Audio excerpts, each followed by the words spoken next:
আসসালামু আলাইকুম। আমরা আজকে এখানে এসেছি, এটি একটি বাংলাদেশি ইনভেস্টরের প্রজেক্ট অ্যাবাউট 10 একর্স। তিনি এখানে $2,500 উনি মান্থলি চার্জ দিয়ে থাকেন। ইট ডিপেন্ডস, কোনো কোনো সময় কম বেশি থাকে, কিন্তু গুরুত্বপূর্ণ বিষয় হলো যুবা শহর থেকে এটা বেশি দূরে না, আর প্লটগুলি খুবই সুন্দর ডিমার্কেটেড। আর সবচেয়ে ইম্পর্টেন্ট বিষয় হলো আপনার পাশে দেখতে পাচ্ছেন খরস্রোতা নীল নদী, অসম্ভব খরস্রোতা নদী, এবং পানি বয়ে যাচ্ছে, খুব ক্রিস্টাল ক্লিয়ার ওয়াটার। পিছনে একটা পাহাড় দেখতে পাচ্ছেন, ওই পাশে কিন্তু এটা একটি আইল্যান্ড। এই আইল্যান্ডের ওই পাশেও নীল নদী। এটা একটা বেশ বড় আইল্যান্ড, এখানে লোকজনও থাকে। পানির স্রোত খুবই অ্যামেজিং। এটা কি কি সসেজ ট্রি, পানি মাটিটা নরম কিনা, খুবই উর্বর মাটি বলে মনে হচ্ছে। এই যে সবজি চাষ করছেন এই ভদ্রলোক, খুবই ইন্টারেস্টিং।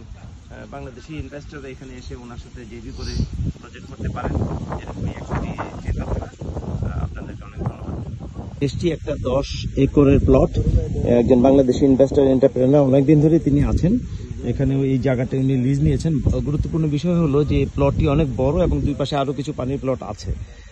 আরেকটা খুবই গুরুত্বপূর্ণ বিষয় হলো নীল নদী আপনারা দেখতে পাচ্ছেন এই পাশেই, খরস্রোতা নীল নদী। ওই পাশে একটা আইল্যান্ড, আইল্যান্ডের ওই পাশে যুবা শহর, আর এখানে এই প্লটটি নদীর ধারে, পানির অনেক সুবিধা ফার্ম করেছে।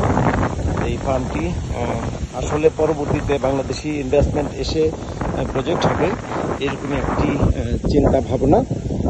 খুবই সুন্দর প্লট, অনেক বড়, লিজ নেওয়া এবং পানির সুবিধা আপনারা দেখতেই পাচ্ছেন। খরস্রোতা নীল নদী যাচ্ছে।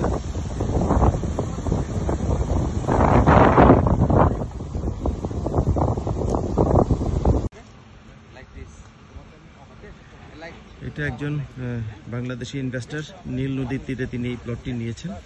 আসি, এখানে উনি কিছু চাষাবাদ করেছেন, সবজি লাগিয়েছেন, এখানে ঢেঁড়স ক্ষেত, অন্যান্য চাষাবাদ হচ্ছে, শাকসবজি হচ্ছে, ভুট্টা লাগিয়েছেন। সামনে নদী, আমরা নদীর ধারটা একটু দেখে আসবো।